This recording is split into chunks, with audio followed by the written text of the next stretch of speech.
Joe, All right. thank you so much for joining us today. How you doing? Yeah, my pleasure. No, how's the weather up there in Toronto? It's not bad, man, but it's crazy because I know we were trying to plan this for a while, all three of us, and you went through like a knee surgery, knee replacement. Um, Yeah, I had tomorrow will be 2 weeks that I had my knee replaced, so I'm kind of Uh, just home recuperating and reading a lot and watching a lot of film. Said I heard you had a nurse up there, Nurse Profit, helping you out while you were Yes, recovering. I had Nurse Prophet here, and she was a lifesaver. Yeah, she's fantastic, man. How long have you guys known each other, you and Melissa? We know each other since 1981. I'll tell you where we met. We met Yeah. in Rome. I was doing a picture with Chris Reeve and myself for Fox called Monsignor. Hmm. And she walked out to the set. She was dating one of the producers who happened to be David Niven Jr. And in the scene, I'm, the head of the mob for the during the Second World War, handling contraband, and Chris Reeve is the head of the Vatican. Yeah. But we're boyhood friends, so we join in the scene, I'm in his apartment, with two nude women partying, them feeding me grapes. It was a wild, wild scene. So that's how we met, and we've been friends ever since. Does she also like manage you as well? Or are you guys just friends, or do you guys like work together as well on like projects and everything? We've worked together a few times. She used to manage my ex-wife, Kim Delaney, and then she managed Joe. She manages Joe Pesci, Hmm. who we did our first movie together. Yeah. Yeah, And Kim Delaney, you guys have a kid, she was telling me, named Jack. She was on NYPD, right? she was one. She was on NYPD, right? Kim was on NYPD for like, I don't know, 8 or 9 years. We have a 30-year-old son named Jack, That's who's awesome. yeah, he's a great kid, and we're still friendly. Mike, you want to tell them a little bit about your page and stuff? yeah. So we've had the page for 10 years. About in September, it'll be 10 years. And we just started kind of doing a podcast recently about, past year or so too. And then me and Adam kind of been talking because he has a podcast too. And we've been going back and forth. And then we decided just be good to do some interviews together. So we're really trying to just, bring the Italian community together and network, and, anyone who's Italian who people might be interested in, we've been just reaching out to. And that's why we really appreciate you coming on. You've, looking over everything you've done. It seems like you've been in a lot of different films, and, and an Oscar winning one too. And you worked with some great people, Pesci. Yeah. So I don't know, do you want to kind of give Yeah. our fans a little bit Well, background about you and just kind of everything, just your career? I started off. I went from the streets of Jersey to the middle of the country, and it was right during the Vietnam crisis. And I walked into an acting class one day because I had to take it as a prerequisite, and I auditioned for a play, and that was it. So I ended up doing a lot of theater. Mm. We traveled through the Midwest. We did some plays in Chicago, all over Iowa, and then I came back to New York after I graduated. And from where I came from, nobody was an actor, right? It's like it was so foreign for my family. So I immediately got a job. I was fashion editor for Gentleman's Quarterly when I was 22. But I had done about 8 or 10 plays by then. I had done that for a little while, and then I started auditioning for plays, and so I started doing some theater, and I came to LA and did a couple of bits here and there, and then I ended up doing a lead in a movie, which is kind of a classic now, called The Death Collector, and it was me, Joe Pesci, and Frank Vincent, and it caught the attention of a lot of people, and De Niro and Scorsese saw it, and we were both supposed to be in a Raging Bull, but they combined the both roles and they made it one role, and obviously we knew who got that, Yeah. and that's how I started off. Yeah. Well, And it's really interesting because the The Death Collector, which was a movie that you said you started with Joe Pesci and Frank Vincent. First off, they're legends, and you're a legend as well. That like great film. And what's also crazy is that I heard you have a really funny story about Joe Pesci, and I don't know if you want to share it, but Melissa said it was a really funny one. So I'm not sure if you want to tell us a little bit about that. I don't know exactly which story you're talking about, but there's a lot of it. No, here's what happened. So I walk into this audition on 37th and Park, right? Yeah. I'm like 27.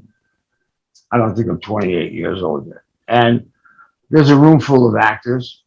Finally, they call me into audition, and I'm reading a scene with another guy, and the guy's pointing me his finger on my chest and going, "Let me tell you something, Jerry. If you don't, we'll kick your ass." And he kept pointing his finger on my chest. Finally, I dropped the pages. I grabbed the guy by his shirt. I ran him into the wall. I grabbed him by the throat, and I said, "If you ever put your fucking hands on me again, I'll tear your head off." And all I heard was, here's what I heard. "Excuse me, but like, why did you do that? That's not written." And I said, "Well, what would you have done?" He said, "I do the same thing you did, but everybody else here, they don't know what the fuck they're doing." Then he said, "Oh my, dude, you do a great Joe Pesci impression, man." Well, it's only going on 50 years, right? So I found his next question was, he said, "What are you doing for dinner tonight?" I said, "I don't have any plans." He said, "What do you do now?" And we went and had dinner, and then I watched him and Frank perform at a club. They were a stand-up act. He was a stand-up act. Frank played the drums, Joe played the guitar. Yep. And they would do, cello, and then they would do like wise guy material and gangster joints all in, North Jersey. And that's how it started, I got the part in the movie. We made the movie. And the movie, unexpected, nobody knew what to expect. And we got a great review from Vincent Canby, who was a world, renowned critic at the time. And that's kind of like what set us off. So how did it help Joe Pesci take off too, or how big was Joe Pesci at the time? Well, obviously it did, because the next thing that happened, actually, we came out to California to meet him and the director, Ralph DePito. Mm-hmm. And I had done a play in New York where a producer named Ralph Serpi said, "If you ever got anything, kid, let me know," Mm-hmm. Like, it was a throwaway line, right? Mm-hmm. So I walked into Dino De Laurentiis' office with the film, and I said, "Is Ralph Serpi here?" And they said, "Yeah, who are you?" I said, "I'm Joe Cortese." He told me if I ever had anything that I should, bring it to him. And the guy looked at me, he said, "Get the fuck out of here. What are you, crazy? You walk in there with a 35 millimeter print?" I go, and I was green as grass, right? Mm-hmm. Yeah. And lo and behold, the guy walked out, Dino Conti. He said, "What do you got there, kid?" I showed him the reviews. They screened the movie. And at the time, they were going to make The Raging Bull. It was Dino De Laurentiis' picture. And, they put me and Joe under contract. And that's pretty much how he got The Raging Bull. Yeah. And also, awesome. In terms of the Death Collector, that's also one of Tarantino's. I read it's one of his favorite films, right? It's Quentin has told me repeatedly it's one of the top 10 movies that are his favorites. He actually screens it at his theater on Beverly Drive on a double bill with Mean Streets. That's crazy. Wow, no kidding. It's a great double feature. Yeah. So Joe, how'd you transition from theater to just the acting world? Is that kind of an easy thing? Would you recommend that to a lot of people, or was that kind of something out of it's such a different business today. So when I came up old school. You did theater first and got your feet wet. And then, if you were lucky enough to be able to get filmed, you wanted to transcend into film. I was kind of fortunate that I did a couple of plays. I got recognized in one of the plays. And then I, was in workshops, always. I studied with some of the great acting teachers in New York and Los Angeles. Julie Bavasso, Milt Pitsalis, HB Studios. I'm a lifetime member of the Actors Studio. Mhm. And it was for me, the transition was kind of natural. You know, it's I don't look at everybody gets there a different way. But I would say today it's different. I don't know. Today, you know, if you got a lot of followers, you become an actor. I don't know. Yeah. Yeah, Like crazy. it's definitely changed over time. Like I just started my acting career, and Melissa, like she manages me and everything, and she's fantastic, and she's so funny. And I honestly, just to shout out her, I want to thank her for setting up this interview with you. You know, you seem like a great guy and everything that you've done. But besides, like even the Death Collector and the theater stuff, after that you've done countless films and you appeared in classics as well, like even like American History X. You starred in a movie with Talia Shire called Windows, which I love Talia Shire. And that's crazy. So, That was my first studio movie. Yeah. It was Talia Shire, Elizabeth Ashley, and myself, and Gordon Willis, the DP from The Godfather. Yeah.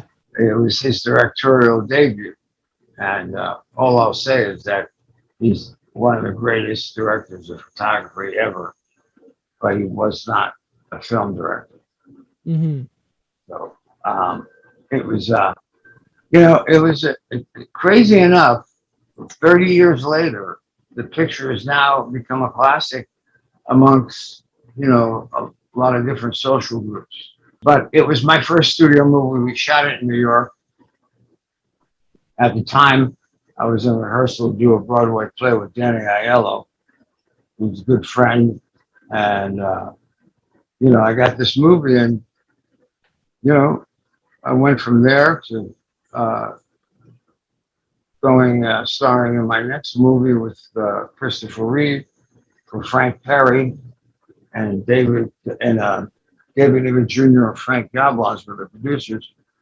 It was a pretty big picture at the time. It was about the church and the mob from a French novel. I don't know if you ever saw it, but it's called Monsignor. And in it, I married the mob guy's daughter, and I'm in the Second World War, and I'm the go-between between the Vatican and the mob for contraband, you know, and cigarettes, and which really happened, you know, and how the church made a lot of money. And, you know, it was pretty interesting picture, very provocative. So it kind of, the great thing about it put me in Italy for 4 months. Tell us a little bit more about that. What's that? Tell us a little bit more about that. Just living there for 4 months. How is it? Would you recommend like? Oh wow, it was the greatest trip of my life. It was fantastic. Listen, when you're making a picture in Europe, even in Canada, they treat you differently. Like I shot a series of movies with Billy Friedkin in Montreal in the mid '80s called the Cat Squad, which stood for Counter Assault Tactical Squad.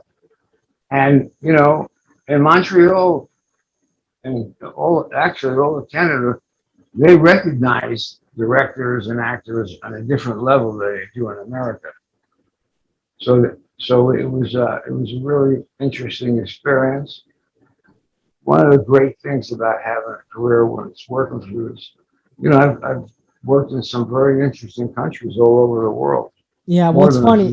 It's funny being in Canada. I know that we're known for being very nice, so I can definitely see why they recognize the directors like that, because we tend to be very hospitable and very nice people and stuff. It's a lot different from LA, I would say, but I've noticed Toronto, especially where I'm from, it's very up and coming. They're, I think, creating a Netflix studio here now. But the funny thing about Montreal is that even though it's in Canada, they're trying to separate from us. Like they don't even like people in Canada. Like they want to be on their own. But it's still great. Listen, I think Canada's great. I mean, I love it. Yeah. I mean, I've worked in Toronto quite a bit, Vancouver, and Montreal, and you know, I think it's a great country. Yeah, it's great. Really a lot of Italians here. Big Italian population, especially in Toronto. Toronto's 35% Italian, I think they told me. 35% of the wow. population is Italian. Just because we have a lot of Italian fans who listen in, Joe. What's your Italian background? Like, where'd your family originate from, Italy and all that? My family is from Salerno, so Napoletano. Ah, nice. And, you know, my grandfather, who I'm named after, was born in Salerno. My grandmother was from Sicily. Hmm. So I'm Southern Italian. And, you know, of course, I visited both places. And there is not any kind of group. The thing that is most interesting about Italians is they have a tremendous sense of pride. Yeah. Whether it's mailing a letter, cooking a meal, cutting your hair, painting a painting, their sense of pride is off the charts. They're so warm. And on the other hand, I'll tell you a great story. I had a driver, Franco, who would pick me up in the morning and we'd go to the studio, we'd go to Cinecittà, and he would say, Giuseppe, we stop for a cafe? Si, si. We'd stop for a doppio espresso. They put about 6 pounds of sugar in it. Ugh. And then we'd go to the studio, right?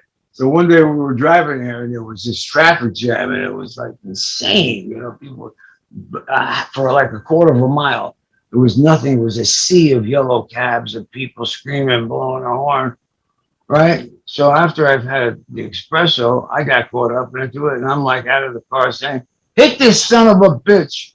And Franco turns to me. Franco turns to me and goes, Giuseppe, you need to, we don't throw the punch. The first person who throw the punch go to jail. We just argue. Yeah. That's the beauty of the race there. I mean, it's my favorite country in the world. Yeah. Hands down. Awesome. It's beautiful. Yeah. I've been there once, but I'm planning to go next year.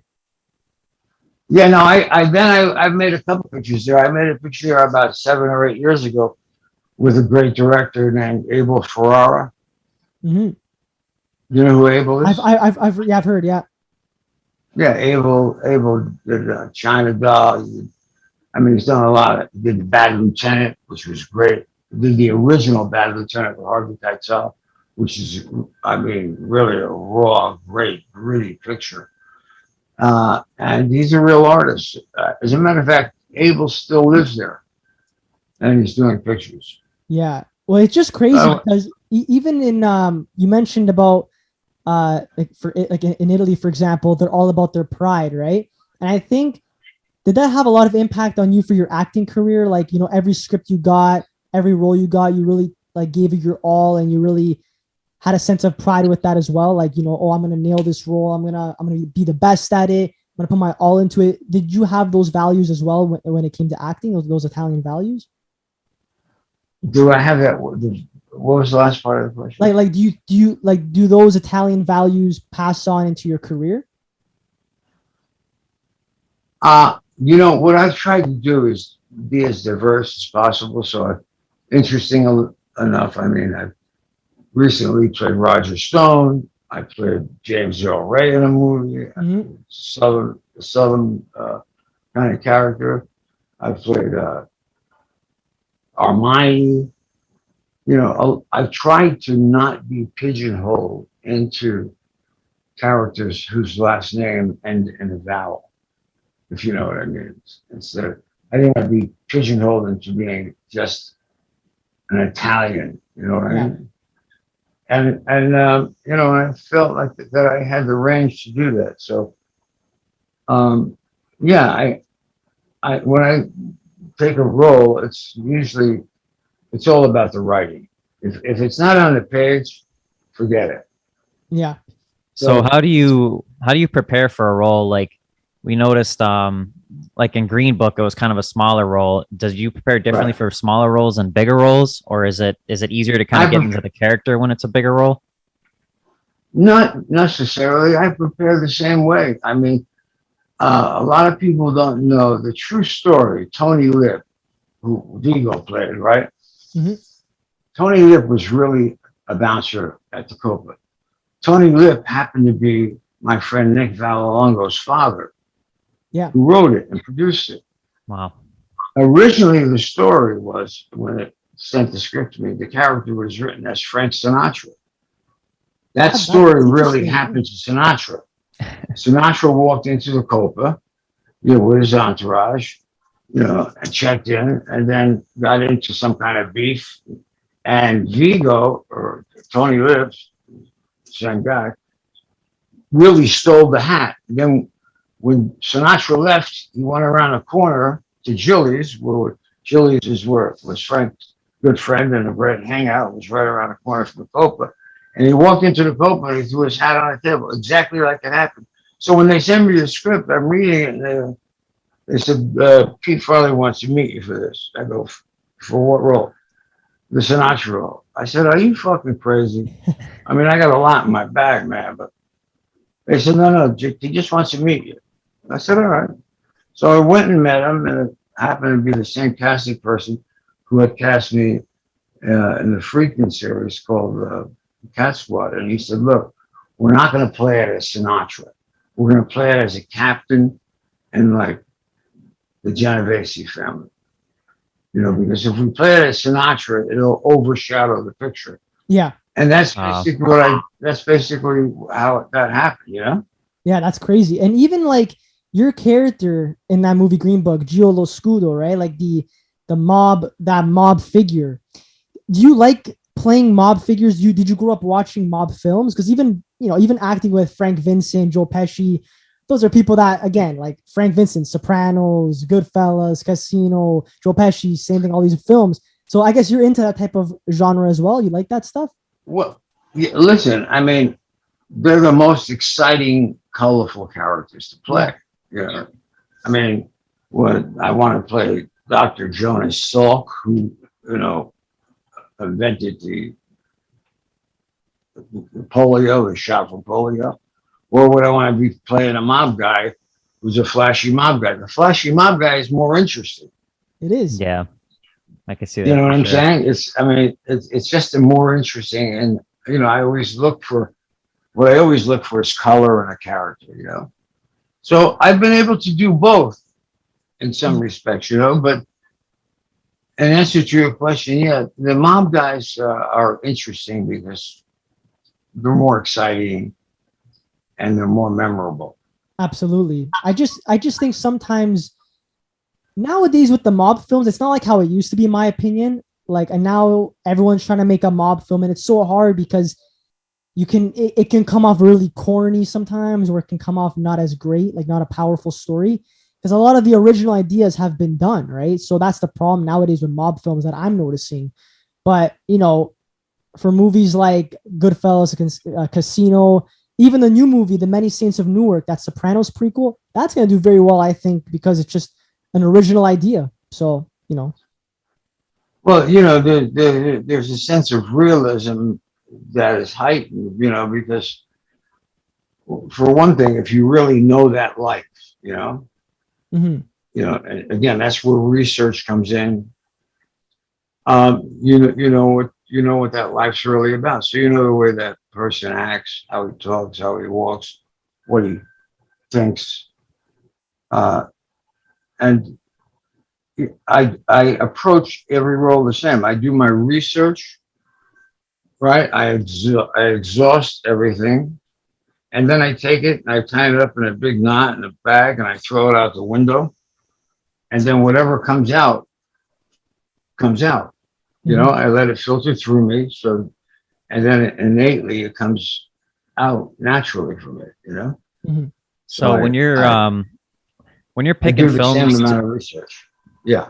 When you're picking films to do you kind of because I know you said you like playing different characters, do you just try to challenge yourself with different roles, or you said it's more about the writing and just more about it's got to be good on paper? Absolutely. I made a short picture a couple of years ago called Tonight and Every Night. It's about a Greek diner owner who has dementia. That came out 2017, right? That was a few years ago, right? Yeah. But in his dementia, in his disease, he thinks he's a late night talk show host.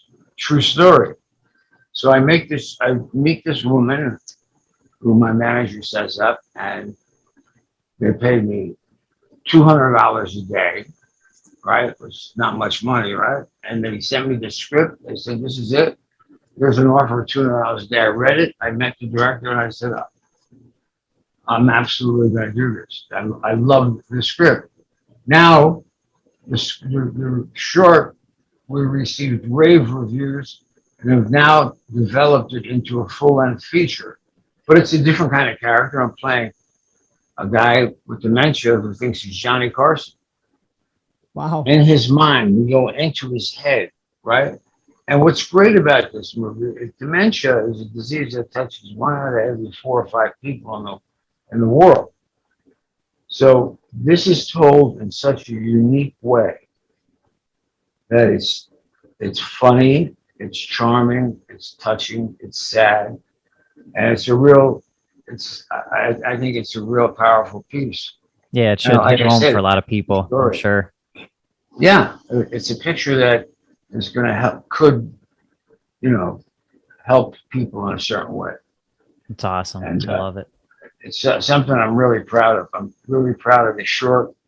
And like I said, we just went out with the feature script. And hopefully we'll be shooting in April in Asbury Park, New Jersey. That's awesome. Yeah. Even I try to pick. Go ahead. Sorry? I try to pick different roles, I mean, I've played Israeli paratroopers, I've played, James Earl Ray, I've played, like I said, Roger Stone most recently, I've played a lot of, not just Italian American cops or gangsters, Yeah. Yeah, it's probably more rewarding to do a film with more meaning, like the one you're just talking about, compared to a mafia one or something, right? That's really special for me. This is a special piece. Even going back to your Italian background too, I kind of want to touch on something that you mentioned earlier about your name, right? You were named after your grandfather, right? I'm guessing Giuseppe in Italian, right? So, all these Italian things, because I have a friend named Joseph, just like you, and his dad is Pino, his nonno is Giuseppe, and down the line. So I like how I've noticed that with the Josephs, it's always passed down. So like, besides that as well, do you like take part in a lot of other Italian traditions? Like, do you like to keep in touch with your Italian culture? Italian culture? Yeah. Yeah, I love the Italian culture and have traveled all through Italy. Mm-hmm. And,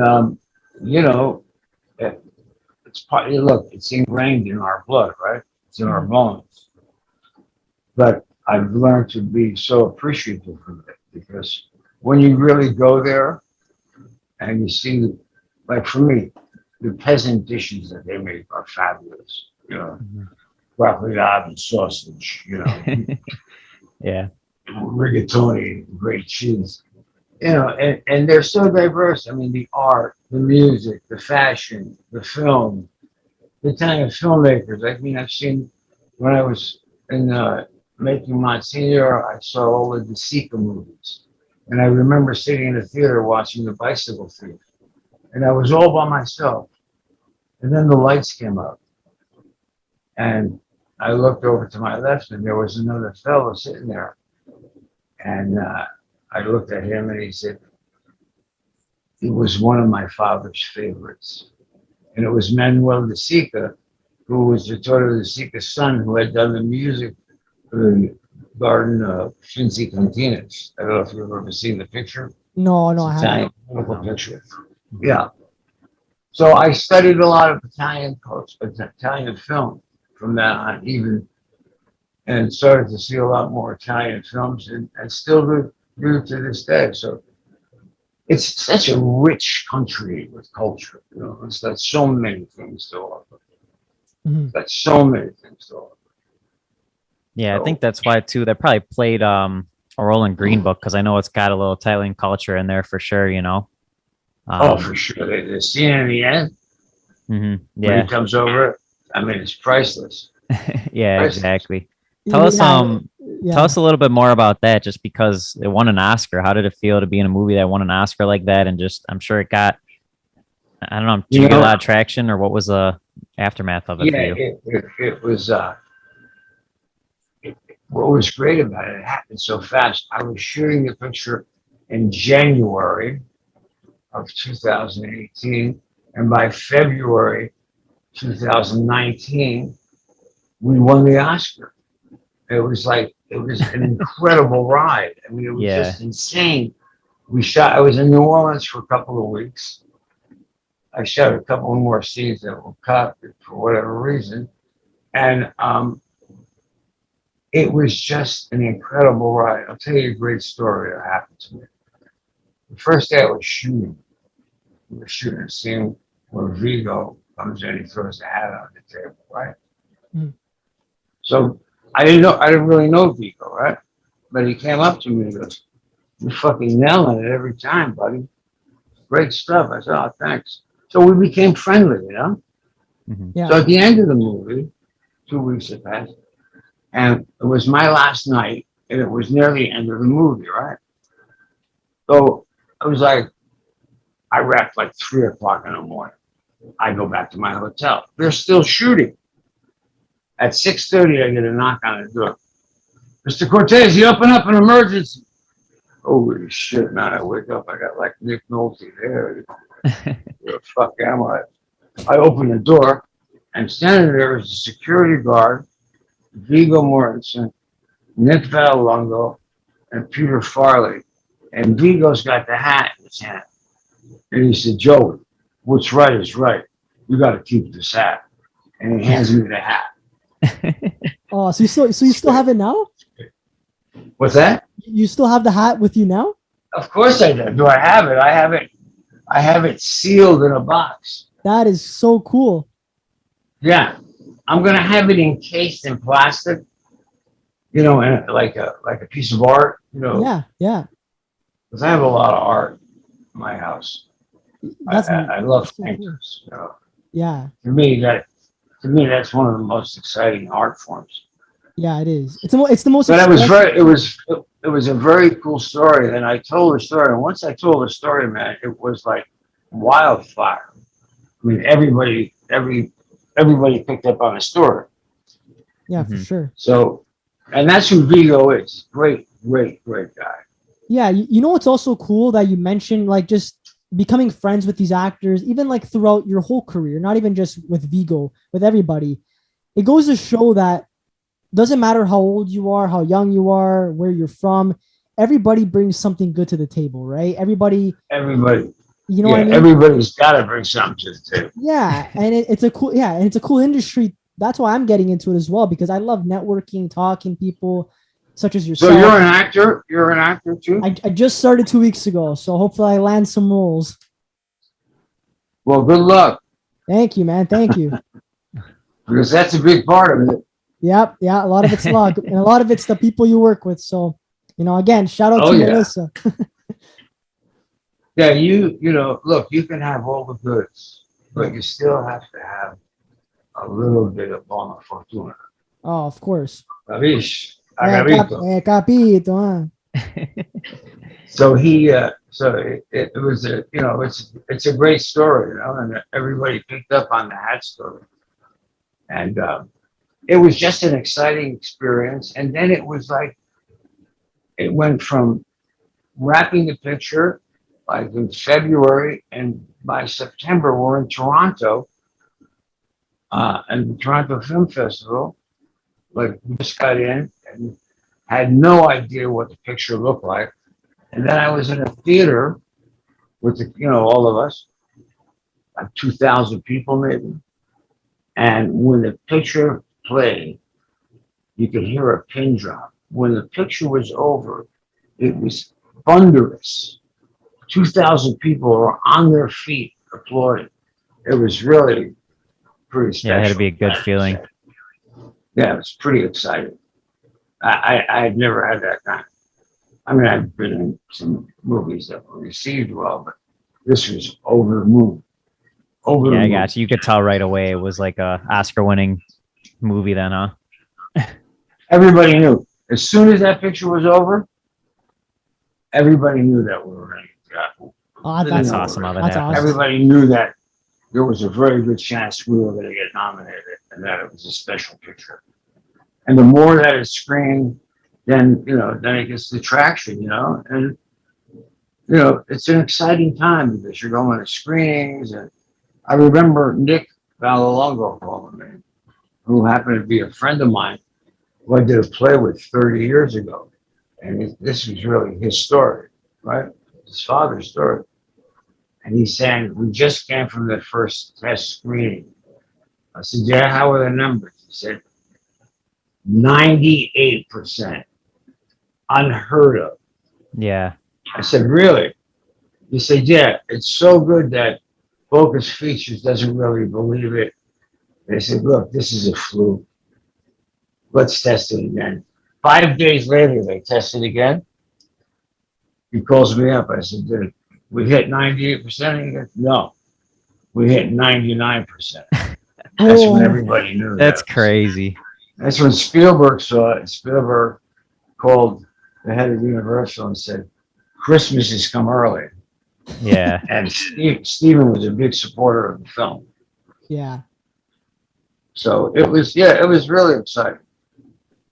Any other films that kind of had a lot of well, I know a lot had good reviews, but any other films that were really popular that kind of stuck out to you? Because you've done a lot of stuff. I'm just curious which one. Yeah, probably like American History X was pretty exciting. Mm-hmm. Yeah, Edward Norton was great in that. Your role and everything. The whole story with that is really interesting, especially with the way that Edward Norton had to portray that role of like a neo-Nazi, right? So it's a crazy story that is real and gritty.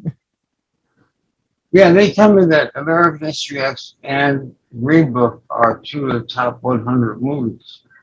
Yeah, they are. Oh wow. But who knows? That's other stuff that I have done. I did a lot of television in the 80s. Mm-hmm. That was kind of exciting for Stephen Cannell and Frank Lupo. It's not the same thing as a movie. It's exciting.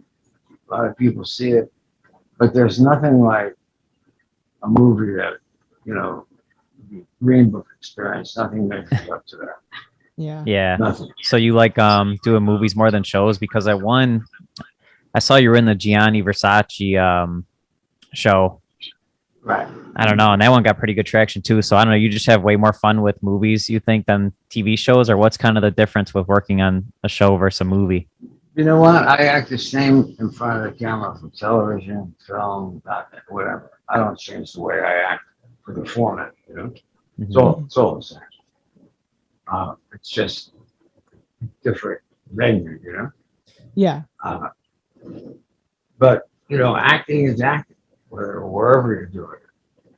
Yeah, I feel like with movies, like kind of like how what you said about movies, like Green Book, for example, how it can be a movie that will last for ages, right? It'll be a movie that is always touching people and like inspiring. Whereas a TV show, I get what you mean sometimes, where it's a little different, because a show that's like 10 seasons, for example, like some seasons may not be as good, some may be better, and then the bad seasons. Well, a great example is Breaking Bad. Breaking Bad is one of the greatest TV shows. The Sopranos. Yes. One of the greatest TV shows ever made, right? Yeah. It's all about it's all about the work and all about the material, and those are it all begins with the script. If it ain't on the page, forget it.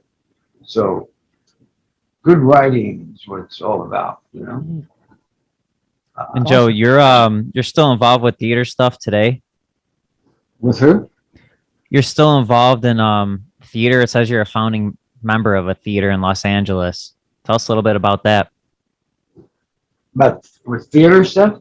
Yeah. Yeah, I had a theater in the early 90s called the Met Theater. Mm-hmm. And it was my friend Tom Bauer and Ed Harris and Holly Hunter and a bunch of actors like that. We started our own theater, and we, it ran for about 7 years, and, it was just a place to work out. So you know, you always have to keep sharp. For me, there's a couple of plays I want to do before I, you know, tuck it in. Mm-hmm. One of them is the one I mostly want to do is called Death of a Salesman. Oh, I love that movie. I love it. Yeah, that's, you know, and I've been working on that off and on for a lot of years at the studio. So I always keep my hand in that. You know, I have a good friend of mine, Bobby Moresco, who has a theater. I sometimes a theater group that I pop in every once in a while. I still go to the actor's studio on a Friday morning. You know, I would still put up scenes when I'm not working. And the theater is the most exciting when you're performing live like that. It's but now with this, what's going on? Like I'm supposed to do a Broadway play about Ella Fitzgerald. I'm playing her manager, and it's an exciting script. And Anna DuVernay wrote the script. But who knows what's going to happen now with this? Yeah. Yeah, true. You know, with this pandemic, it's just really messed everything up. You know, you know, you don't know I what the can next imagine. move is. Mm-hmm. Yeah, is Broadway ever going to really open full blown again? I don't know. Yeah. Yeah, But true. It's tough. But Broadway, one thing I will say about like theater and stuff, which I can probably see why you love it so much, is because it's not like a movie where you take multiple scenes. And sometimes I've noticed, because I've done a few short films and stuff when I first, since I just started, and I noticed that when you repeat a scene over and over and over, you kind of lose that. You kind of lose that that, not that drive, but you lose that character in a bit because it's so like repetitive. With theater, I feel like if you can really nail that character and embody it so well, it's all in one take and people are watching it live. It's almost as if you are that person. Like you literally, people are watching you for what you are in a way, which is a cool, interesting thing. There's no second take in the theater. Yeah, that's why. Yeah. You know what I mean? It's a oneer. Yeah. So it's exciting. It's an exciting place to be. And there are some guys that can do it all, you know, certain stage actors I've seen, you know, Pacino, Chris Walken, great stage actors and film actors. Yeah, Christopher Walken, yeah, he talks like this. Yeah. That's pretty good, bro. That's funny. Oh man. Well, Joe, I think we're gonna. Sorry. Go ahead. No, sorry, you were saying something. I think. I was going to ask Mike. You're in Chicago. Chicago's a great theater town. Yeah, that's true. You guys have Second City over there, I think. Yeah, no, that's me, Gianna, and Smigs were talking about that one time because that's how Gianna got started too, was Second City and stuff like that, and Smigs. So I don't know, it's kind of crazy. Like I feel like theater and film could go hand in hand and just get you. It's a good way to get started, like you said. If there's one take, so if you can do well in theater, probably film is way easier, you know. Yeah. It's a different way to work because you're shooting a film, you're shooting out a sequence. You know, you can get a second and third or fourth and 10th take. When you're in a theater, it's all in the moment, and there is no second take. Yeah, exactly. Probably build your skills in the industry for sure, you know. Yeah, for sure. There's no question that it's a great training ground to become an actor. You know, anybody, most great actors that you see, not all of them, but most of them all started on a stage. Yeah. You mentioned Pacino, Christopher Walken. There's many others as well too, but it's been honestly this whole time just talking with you has been just great because we got to learn not just about your film and TV stuff, but you as a person too. And you're one funny guy as well because you do a great Joe Pesci impression, which I loved. I loved hearing that. I mean, it made my day, to be honest. Yeah, when I was in high school, I always used to do Joe Pesci impressions in high school. Mine's not as good as yours, but I can kind of do a little bit Joe Pesci. Funny how kind of do a little bit, but mine's a little too high pitched. So it's just been great chatting with you today, Joe. We really appreciate you coming on. Yeah, thank you, Joe. Yeah. And where could people follow your next move? And is there anything you want to say to anybody or upcoming projects you want to talk about? Well, the only project I really want to talk about is the one that I'm involved with now, which is the short, which was called Tonight and Every Night, about dementia. It is now called Here's Yanni. Yanni being Johnny in Greek, Yeah. And I think it's a really unique, special picture, and I'm kind of very excited about it. And we've been working very hard, and hopefully we're going to be shooting, like I say, in April in Jersey, at Asbury Park, And where could everyone get updates where to, on the film and just the progression of it and everything when it comes out, all that? Yeah, probably on my IMDb. I don't have like a big social media kind of thing, maybe I should. I don't know. I mean, I have it a little bit, but it seems like it's a different kind of job. That's a job. It's a lot of work. It really is. Yeah, take it from us. I'd rather concentrate on the work, the real work. Yeah. 100%. As opposed to self-promoting myself. Yeah. But listen, when we're ready to go, trust me, you'll be made aware of it. Awesome. Okay. We can't wait, man. And thank you so much again. And before we go, just because again, I love your Joe Pesci impression. Can you just tell everybody that, like, if you want to just be like, your name is Joe Cortese and that you're listening to the Hardcore Italians podcast, but can you say it in Joe Pesci's accent? Can I say Joe Pesci's what? No, can you say, so we want you to say a line in Joe Pesci's accent. If you can just say, hi, I'm Joe Pesci, and you're listening to the Hardcore Italians podcast. I think it'd be kind of funny. Mike, I think you really want me to say that? I mean, do you really fucking want me to say that? Fuck him, I'm not going to say that. That's Joe Pesci. Yeah, that's even better. That's even better. Thank you, Joe. Appreciate it, man. All right, guys. Good to talk to you. Yeah, man, good talking to you too. Thanks again for coming on. We appreciate it. Yeah.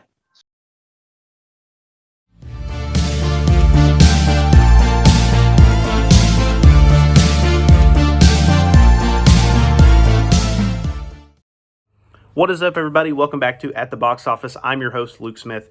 Guys, as always, thank you for checking out our show here at the Up and Adam Show. I'm watching At the Box Office every week. You guys are the absolute best. Now, this is the final part, the fourth and final part in my series on underrated films that I've been doing. I wanted to just do it 4 times in a row. I feel like it's kind of a good way to end the series. It's been a lot of fun talking to you all about films that I think are underrated and underappreciated, and hopefully through me talking about these movies, you all have formed your own opinions about these films, have sought them out, and enjoyed them. Hopefully that's the case. So guys, today I'm going to be talking about a movie from the early 70s that nobody has hardly ever heard of, or at least recently they haven't heard of. But it was kind of a big deal when it came out. But it's a rare film. It's one of those movies that's considered lost. There's only a couple copies of it in print that you can find, or on DVD or VHS. It's super hard to find. On Amazon, the DVD goes for very, very expensive. So I would tell you all to check this movie out, but I don't know where you would. But this movie is called Diary of a Mad Housewife. Not Diary of a Mad Black Woman, the Tyler Perry Medea movie. That movie sucks. I'm talking about an actual good movie. So this movie is called The Diary of a Mad Housewife. And it stars an actress named Carrie Snodgrass. Now, you guys probably don't know who that is. Most people don't.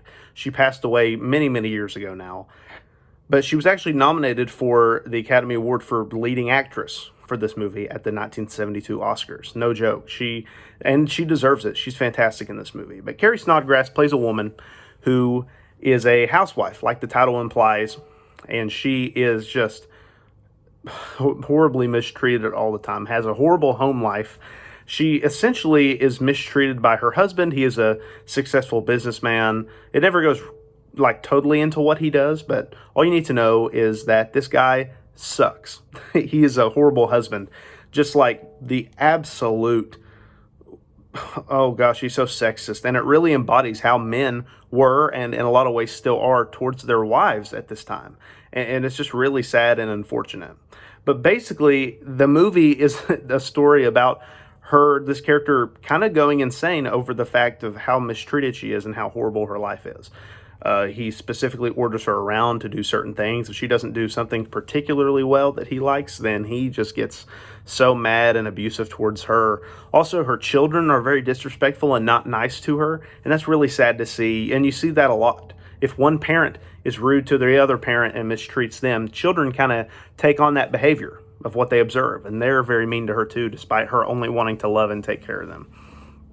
In her sorrow, she starts an affair with a young and successful author played by the great Frank Langella, who you guys probably don't know that name, but he's been nominated for several Oscars. He's a fantastic actor, been around for a long, long time, since the early 60s. He's still alive today, actually. He's in his late 80s. So happy, well, I don't know when your birthday is, but whenever you hit 90, happy early birthday, Frank. So anyway, Frank Langella, in one of his probably earliest roles, in a movie that most people don't look at when they talk about his very stacked filmography of films and acting credits.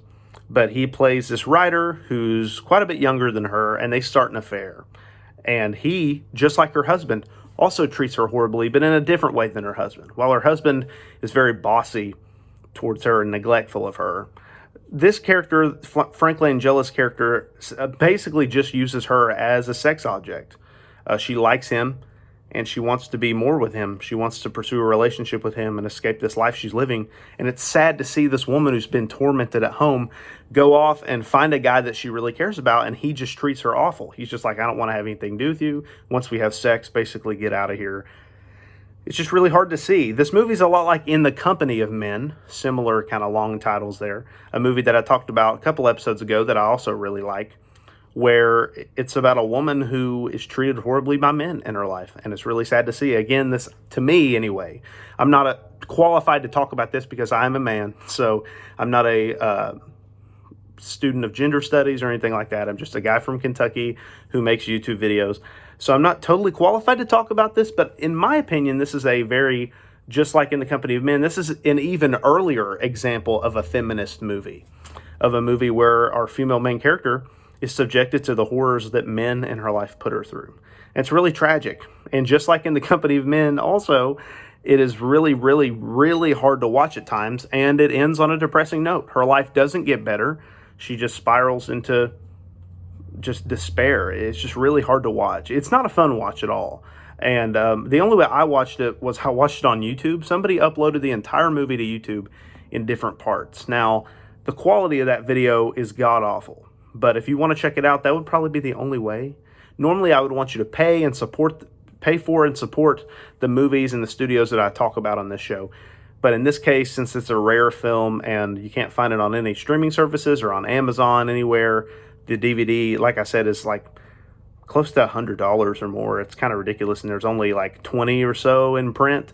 It's really, really, really hard to find.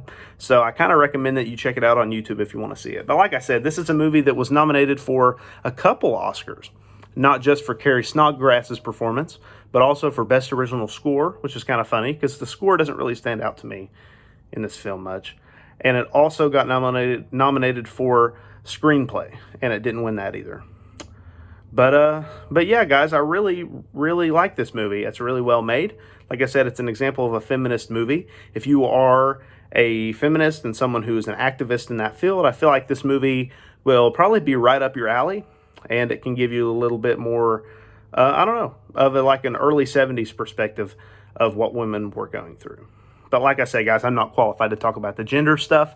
I'm just here to talk about movies. So, guys, as always, thank you so much for watching. Be on the lookout for more episodes of At the Box Office on the Up and Adam Show every Sunday at 8 o'clock p.m. Guys, you're the absolute best. We'll see you next time.